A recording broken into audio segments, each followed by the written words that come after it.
जय श्री कृष्ण। अब मैं आपको सुनाने जा रही हूँ कार्तिक मास महात्म अध्याय 24। जब नारद जी ने राजा पृथु को व्रत और महात्म के बारे में कहा तो राजा पृथु की इच्छा हुई कि वो नारद जी से और जाने कि कार्तिक मास में और किस किस देवता की पूजा होती है। तो इसका वर्णन इस अध्याय में किया गया है, तो इसका रसपान आप आगे करेंगे। राजा पृथु नारद जी से बोले, हे मुनि श्रेष्ठ, आपने तुलसी के इतिहास, व्रत, महात्म के बारे में कहा। अब आप कृपा करके मुझे यह बताइए कि कार्तिक मास में क्या और भी देवताओं का पूजन होता है। नारद जी बोले, पूर्व काल की बात है। सह्य पर्वत पर करबीकर में एक धर्मदत्त नामक कोई ब्राह्मण रहते थे जो बहुत ही धर्मज्ञ थे। एक दिन कार्तिक के महीने में भगवान विष्णु के समीप जागरण करने के लिए वे भगवान के मंदिर की ओर चल पड़े। उस समय एक पहर रात बाकी थी। भगवान के पूजन की सामग्री साथ लिए हुए ब्राह्मण ने मार्ग में देखा कि एक भयंकर राक्षसी उनकी ओर आ रही है। उसका शरीर नंगा और मांस रहित था। उसके बड़े बड़े दांत, लपकती हुई जीभ और लाल नेत्र देखकर ब्राह्मण बहस से थर्रा उठे। उनका सारा शरीर कांपने लगा। उन्होंने साहस करके पूजा की सामग्री तथा जल से ही उस राक्षसी के ऊपर प्रहार किया। उन्होंने हरि नाम का स्मरण करके तुलसी दल मिश्रित जल से उसको मारा था, इसलिए उसका सारा पातक नष्ट हो गया। अब उसे अपने पूर्व जन्म के कर्मों के परिणाम स्वरूप प्राप्त हुई दुर्दशा का स्मरण हो आया। उसने ब्राह्मण को दंडवत प्रणाम करके इस प्रकार कहा कि हे ब्राह्मण, मैं पूर्व जन्म के कर्मों के फल से इस दशा को पहुंची हूँ। अब मुझे किस प्रकार उत्तम गति प्राप्त होगी। धर्मदत्त ने उसे इस प्रकार प्रणाम करते देखकर आश्चर्यचकित होते हुए पूछा, किस कर्म के फल से तुम्हारी यह दशा हुई है? तुम कहाँ की रहने वाली हो? तुम्हारा क्या नाम है और आचार व्यवहार कैसा है?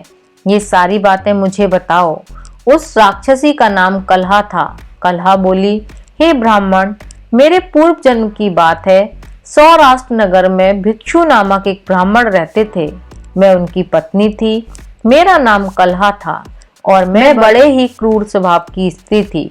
मैंने वचन से कभी भी अपने पति का भला नहीं किया, उन्हें कभी मीठा भोजन नहीं परोसा, सदा अपने स्वामी को धोखा देती ही रही।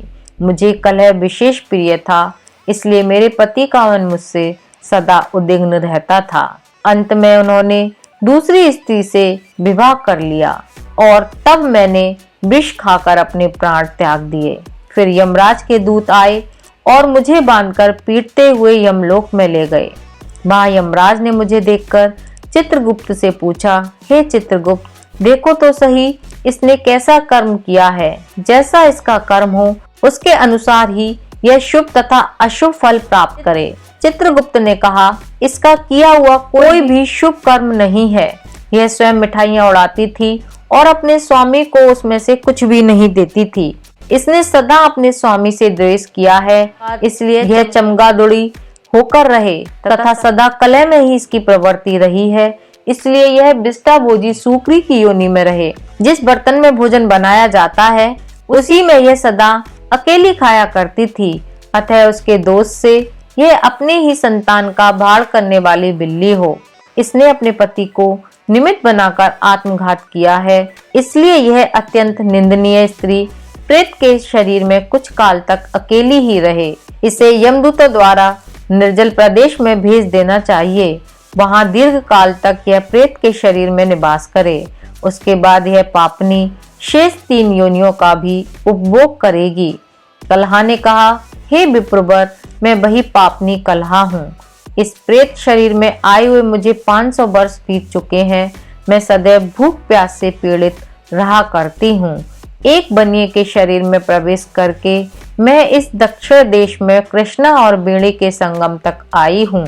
जैसे ही संगम तट पर पहुंची, वैसे ही भगवान शिव और विष्णु के पार्षदों ने मुझे बलपूर्वक बनिए के शरीर से दूर भगा दिया। तब से मैं भूख का कष्ट सहन करती हुई इधर उधर घूम रही हूँ।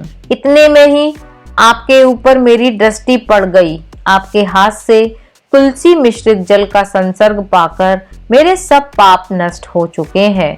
हे द्विश्रेष्ठ, अब आप ही कोई उपाय कीजिए, बताइए मेरे इस शरीर से और भविष्य में होने वाली भयंकर 3 योनियों से मैं किस प्रकार मुक्ति पाऊंगी। कलहा के ऐसे वचन सुनकर धर्मदत्त उसके पिछले कर्मों और वर्तमान अवस्था को देखकर बहुत दुखी हुआ। फिर उसने बहुत सोच विचार करने के बाद कहा, इससे आगे की कहानी मैं आपको अगले अध्याय यानी कि 25वें अध्याय में सुनाऊंगी। तो आगे की कहानी सुनने के लिए मेरे चैनल को सब्सक्राइब करें, जिससे मैं जब भी वो वीडियो अपलोड करूं आपको नोटिफिकेशन सबसे पहले मिले। मिलती हूं अगले अध्याय में, तब तक के लिए